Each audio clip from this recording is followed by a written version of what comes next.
You're watching Kaitlyn Today's Holiday Special. For this holiday season, I will be taking you to the great American city of Boston, Massachusetts. Because there is just so much to see in this beautiful historical city, today will be one of those let's cram everything into one-day visits. Our first stop is Faneuil Hall Marketplace. Located right in the heart of Boston, it was built nearly 275 years ago. During the holiday season at Faneuil Hall, your attention will always be captured, whether it is by the shops at Quincy Market or even the street performances. I was even photobombed by a group of girls, which certainly put the cherry on top of this visit. And make sure you stop by one of the many stores to get a head start on your holiday shopping. And a major spotlight in this fantastic area is a holiday tree that thousands of Bostonians and tourists come to see every year. Just a short walk across Charles Street, you will find the quaint, historical community of Beacon Hill. Here, you will get a first-hand look at what is considered to be one of the most prominent neighborhoods in Boston. Surprisingly, this square-mile area was settled upon almost 400 years ago. As night falls, white lights twinkle along the streets. Even the golden glow from the beautiful homes and storefronts give a cozy feel to this neighborhood, making it fit for a snow globe. We finally made it to Newbury Street, a hot spot here in downtown Boston. And this is one of the best places to go shopping during the holiday season, so let's check it out. This is a fantastic place to continue shopping. Or if you're hungry at this point after all that walking, eat of course. Newbury Street is 8 wonderful blocks lined with unique shops, boutiques, and an array of cultural restaurants. Italian food, they have it. Thai food, they definitely have that. Whatever you're in the mood for, you'll certainly find it. And who knows, maybe one will be that next hidden gem. To walk off all that food, I believe that taking a stroll through Boston Common will bring a smile to your face. And if you're up to the challenge, I think you should rent a pair of skates here at Frog Pond. But just make sure you wait long enough so you won't cramp up. So twirl and fall the night away on the rink with your friends and loved ones. It's definitely an experience you won't forget. Our last stop is one of Boston's newer landmarks, Steakham Bridge, also known as Bunker Hill Bridge. And just a mile over my shoulder is Bunker Hill Monument. Crossing the Charles River, it spans nearly 1,500 feet. This bridge adds a modern twist to a historical city, especially at nighttime. As the sky turns to dusk, colorful lights illuminate Steakham Bridge. During the holidays, they are quite the spectacle as their reflection dances across the Charles River. It's definitely an exciting yet soothing way to end your day in the grand old American city of Boston during the holiday season. Stay tuned for an exciting interview with Keisha Grant. I'm here with co-anchor Keisha Grant from Connecticut NBC News. So, how are you doing today, Keisha? I'm great. How are you, Kaitlyn? Good, thank you. Good. So, I know there's been a lot of news going around, and it's all a buzz. I heard that you are mom-to-be. I am. I'm expecting my first child in May. Congratulations. Very excited. Thank you. Very excited. So have you been getting ready? You know, I've been working a lot. So I haven't started getting ready just yet. I figure, and I think this happens especially with first-time children, you wait to get your nesting in the last couple of months. So I'm 5 months as of tomorrow, so I've got a few months. I better get on it though. Yeah. Better get it together. Was it always your dream to become a news anchor? It was since probably around the age of 14. I decided at 14. My father is Bayesian from Barbados, and he has a very heavy British West Indian accent, and he loves television news. And so we call someone like that a news junkie. That's what he is. But his accent, he never pursued it because he thought my accent's so heavy, it would never work. So at the age of 14, we're sitting down, and he instilled in me every day we would sit down and we'd watch the evening news, nightly news, watching the news, together as a family. And he looked at me one day and he said, what do you want to be when you grow up? And I said, well, I want to be a teacher or a veterinarian. And he said, have you ever thought about this? And he pointed to the television, and there was a news anchor on. And I thought, I could do that. I'm inquisitive, downright nosy. I know how to ask a question. I like people. I know how to speak. And it was then, at that moment, that I decided, I think I should look some more into this. But at 14 is when I made the decision.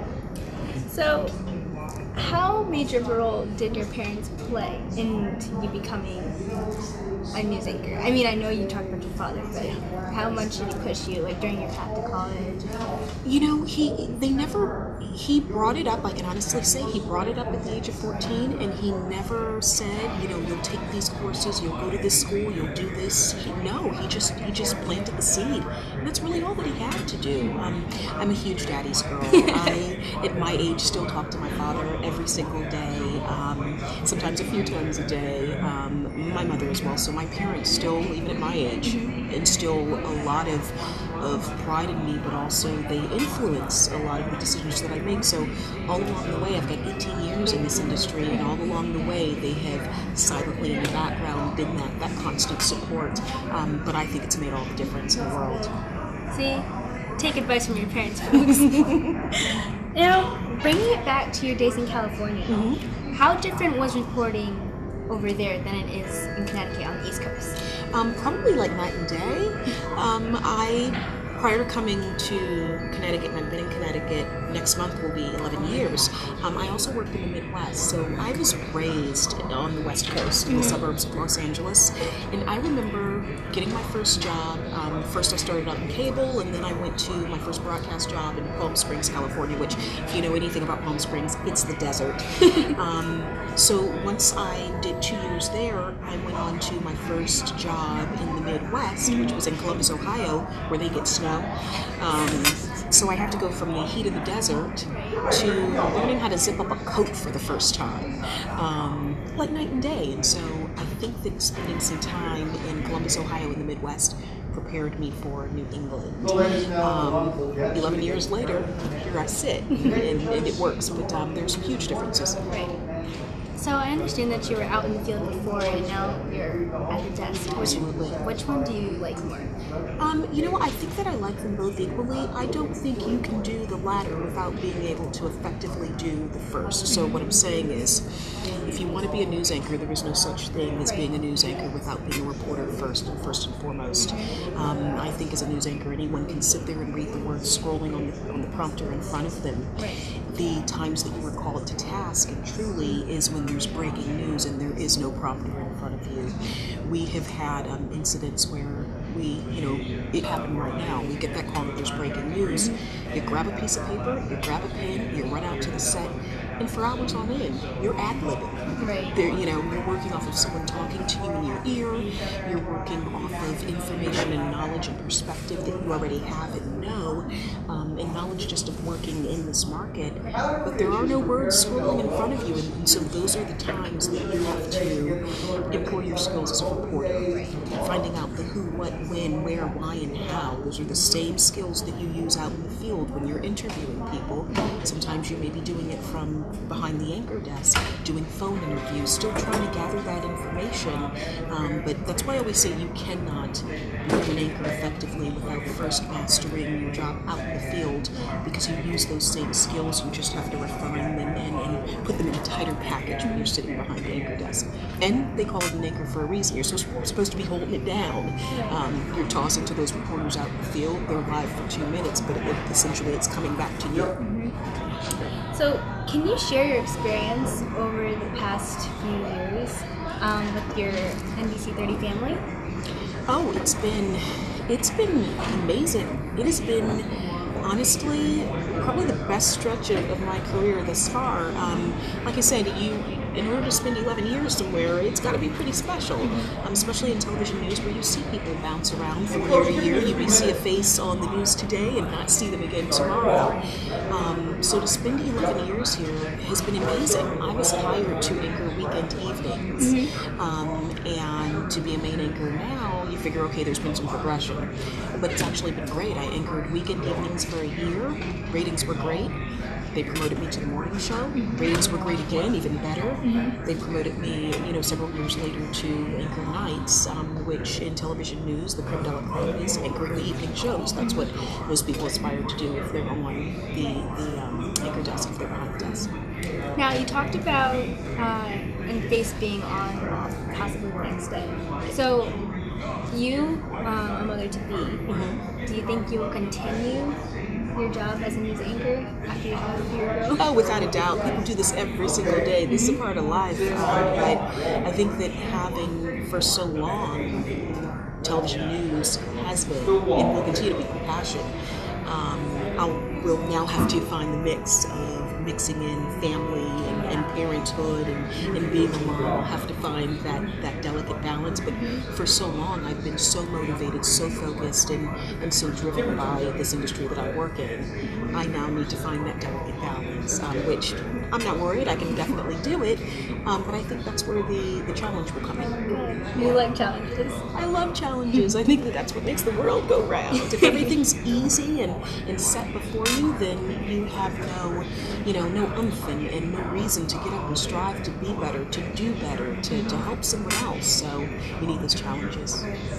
So I know a lot of your fans know information about you from your Facebook page, but what can you tell us about yourself outside of the studio and outside of Facebook? What can they know about you? Probably one of the biggest things that I'm most proud of, because I just got it over the summer, I am a citizen of Barbados. I hold a dual citizenship. So I'm a U.S. citizen, but I'm also equally a Bayesian, a citizen of Barbados. Very proud about that. Very proud. Those are my roots. I wear 2 silver bangles on my wrist, and it doesn't matter how dressed up I am. They remain. To me, they aren't jewelry. They're a part of my lifeline. I have a picture where I was 5 days old, and my father put these 2 silver bangles on me from Barbados, and I don't take them off. So I now have 6 of them. My father wears them. My aunts wear them. You see a lot of people from the Caribbean in silver bangles. But these aren't even jewelry to me. They're like my lifeline, and so that's why I can be at a gala in a gown, and you look down and there are some silver bangles on my wrist. It's because they're not jewelry to me. Also, vegetarian. I've been a vegetarian for 30 years. I'm very proud of that as well. Those are the little things that you may not get to see and know about on the set, but when you're watching the news, if you see those silver bangles on my wrist, you'll know where that comes from. Oh my gosh, thank you so much, Keisha, for this interview. You're so welcome. Likewise, great questions. Thank you. For all of those fans of A Christmas Carol, or even the Hartford stage, you're sure to like this interview with Win TV's own Campfield Heinrich, coming up next. So I'm here with Win TV's own Campfield Heinrich. We're here at the Hartford stage, and Campfield, you have to tell us, how did you get the role of Peter Cratchit? I auditioned for another show at the Hartford stage, and after the audition, they called me back and said that they wanted me to audition for A Christmas Carol. So what was the show that you auditioned for the first time? Macbeth. Now, are you really excited that you chose A Christmas Carol over maybe going back for Macbeth, if they called you back? Yeah, I like A Christmas Carol. It's a lot of fun. So you've watched A Christmas Carol before, correct? So how's it different being on stage than watching it? It feels really real and like you're in it, and it's really interesting and a lot of fun. What's it like acting on stage with such talented crew and outstanding directors? It's a lot of fun because the actors and the crew and the directors and everybody, they've been doing this for a long time, so they're all professionals and they're really nice people. How intense are your rehearsals for the show? The rehearsals are pretty intense. We have them almost every day, and they can be like 4 or 5 hours long. Wow. So afterwards, what time are you usually getting home? About 7 o'clock. That's good. So you have time for homework. Yeah. What's your favorite line in A Christmas Carol? My favorite line would have to be in the final scene where Bob Cratchit and Tiny Tim see Mr. Scrooge, and Tiny Tim tells his father to run, father, run. So that's also your favorite scene as well? Yeah. Aside from acting, what are your other interests? I like to make movies with my friends, and I like to research movies and stuff. I'm a big film buff. Now, what kind of movies do you like to make? Pretty much anything. Anything. So like you like horror, live action. Tell me about your acting career and how it all began. Well, a few years ago, I had seen some plays and everything, and I always wanted to be on stage. So I was in a children's theater production, and after then, I just started doing a bunch of different plays and stuff. Now, what kind of auditions did you go for?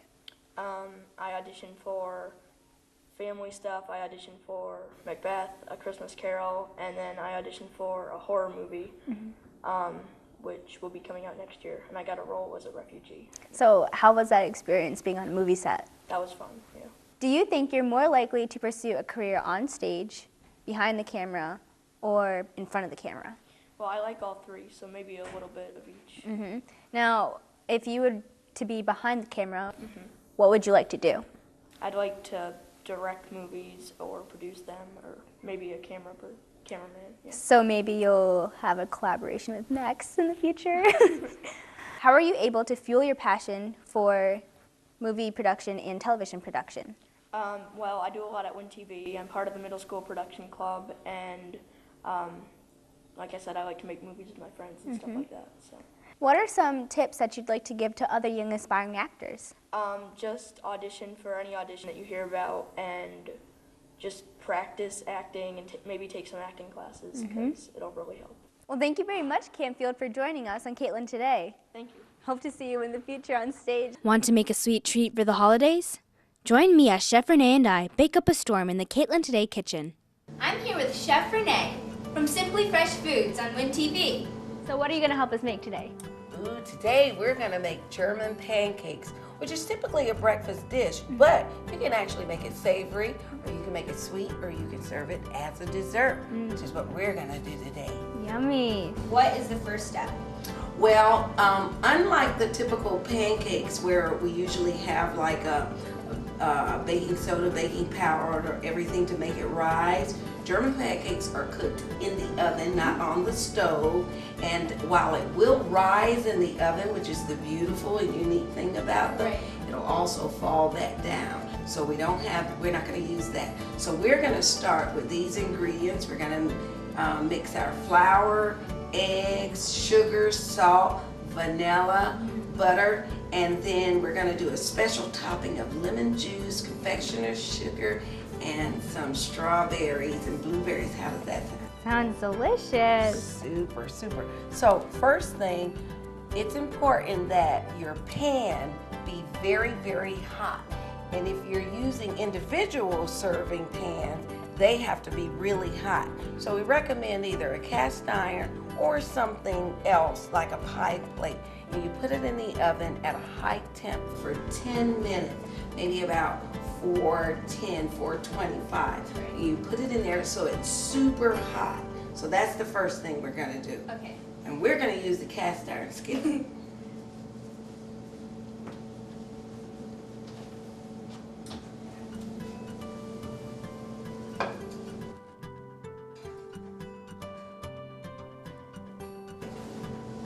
All right, and the next thing we're going to do is we are going to start mixing up the ingredients. So you want to start with that? Okay. All right, we're going to put some flour in our mixing bowl. Okay. Stuff that right in there. Perfect. And just so we move out or take away any lumps, why don't you whisk that a little bit for us? Am I doing this right? That is perfect. That is perfect. All righty. Okay. Now, and just there you go. Right, look at there now. All right, then we're gonna also add our eggs, but what we're gonna do first is we're gonna whisk the eggs together. Okay. And there are 3 eggs. And while you're whisking, I'm gonna add salt, sugar, vanilla, and then we'll do the butter last. So does the salt, sugar, and vanilla go into the flour or in with the eggs? We're gonna put them in with the eggs and then we'll put them in. Okay. We're also going to add our milk, and it's important that the milk be warm. Right. Because you don't want to put cold milk in room temperature or warmer things. So we're gonna do that first. Okay. So you have it. Add the whisk. And you know, with a whisk, even though a lot of people get a whisk and they stir, you don't have to stir with a whisk. You can go back and forth. You can go up and down because it's actually already mixing it up. That's beautiful. Now I'm gonna add, this is about a half a teaspoon of salt. I'm gonna add 3 tablespoons of sugar. Oh, this is getting heavy. Mm-hmm. And now our aromatic, as well as taste, vanilla. All right. Looks like you're ready for a bigger bowl. Okay. So we can put it right in there while you whisk, and I'll just pour it in. Okay.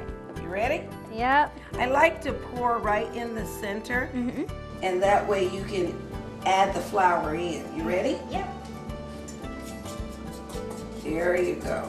And you can go around scraping the side. Did we say German pancake making was fun as well? And while you're doing that, I'm going to add in our butter. I have muscles for this. You want to take a little break while I whisk? Sure. Okay. Here you go. Look at you. Getting messy. When does the milk part come in? Oh, we are ready for the milk right now. And the milk is actually, it needs to be warm, so we can take it out of the microwave. Okay. This is beautiful batter. And then just pour it right in? That would be great. Now, that may seem like a lot of milk. It's a cup of milk. And what we're gonna do is, the batter actually should be a liquidy batter. Okay. Now, what I'm doing here is I'm making sure I'm getting all of the batter as well as the flour around the sides, on the bottom. We want to get that very well incorporated. Right. And look at that, you don't have the lumps because you whisk the flour first. And what do you think? Stir that. I bet it's not that hard anymore. No, a lot easier. What do you think? So you want to check your whisk and make sure all the batter's off of your whisk. Okay. Perfect. Awesome. And are we done with this? Yes, All we right. are. Now, the reason we have the pan in the oven, which needed to get really, really, really hot. And the reason we use like a cast iron or something similar is because of even heating. And with a German pancake, you actually want even heating. So I'm going to take our hot pan out, and then we're going to add, I'm using butter flavor shortening. So that way we get a little bit of flavor, and the shortening actually will start cooking the batter as soon as we pour it in. Okay.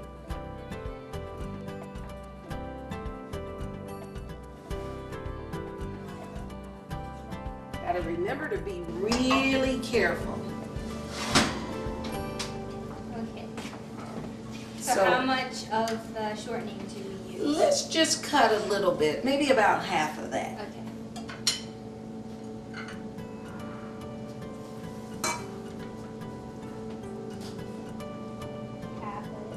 That is good. Awesome. We'll check it out. Go ahead and scrape that knife. Be careful, because remember, it's really hot. And there we go. And then we're going to take a brush, and we're going to actually brush Got a brush. all around. And you want to make sure you're getting the sides and everything so that it doesn't stick. And you see how that melts so quickly? That's because the pan was really, really hot. And you do this step rather quickly as well. So is it possible for it to burn easily? It is possible, because depending on your oven and your oven temp, because if you have a smaller oven, the top of it could be low because this really rises. But if you have a larger oven, then, but just because it's a little darker on the top doesn't mean it's not delicious. It's still crispy and delicious. Now we're gonna pour that in slowly. You want to take a last whisk of that? One last whisk, coming right up. And I think you made one earlier, so we'll check and see how that's doing. Okay. Then we're just going to slowly pour that in, and we're going to pop this in the oven. There we are.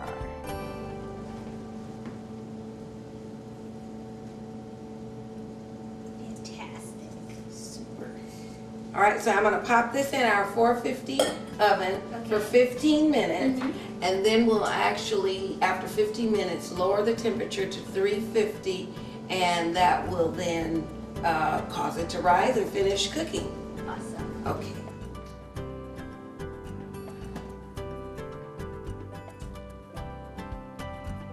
Oh my gosh. Wow. It's like a big bowl. And Yes. this is fantastic. I tell you, I love eating them, and my family loves them. Now, we're gonna go ahead and move the cutting board. Oh, well, actually, we can move it. And what we're gonna do, and remember that is really, really hot, and you wanna do this while it's hot. You're gonna take a lemon, Okay. a half a lemon, or you can use the entire lemon. And we're just gonna squeeze lemon juice all over it. So why don't you do that? I usually catch the seeds. Okay. And I'm gonna actually get our cutting board back. Okay. So go ahead, all over the place. All over. Wonderful. And I want it on the sides Perfect. too. Yep, but we have more lemon, so Okay. feel free. Excellent. Oh my gosh, it's You sizzling. hear that? Yeah. Excellent. Wow. All right, let's put that right here. Here, and I think you need that one. And then we're gonna take our knife, and we're just gonna go around the bowl, around the pie plate, Okay. to make sure it's all, oh, you see that? It's all nice and loose Wow. already. Now, we can actually serve it in here and slice it, or we can actually take slices out. I like to put that lemon juice, and then I like to go ahead and put the confectioner sugar on it for that nice sweet taste, especially since we're gonna use it for dessert. Now, some of the confectioner sugar is gonna melt, but that's okay. It's all about flavor. So we're gonna put a little confectioner, in there. There we go. And would you like to hit it all the way around? And be generous with it. Because remember, this is a dessert. Isn't that beautiful? And while you're doing that, Fantastic for those sugar lovers, right? oh, look at that, beautiful. Okay, that's good. And we're gonna take a strawberry. You can sit that one right there. And what we'll do right now is we'll go ahead and we'll fan a strawberry. Oh my gosh. There you have it. You may have the honors and put it in the center, and be careful. Remember, it's really hot. Ta-da! And there we have our German pancake. Thank you for watching Kaitlyn Today's Holiday Special. Tune in next time.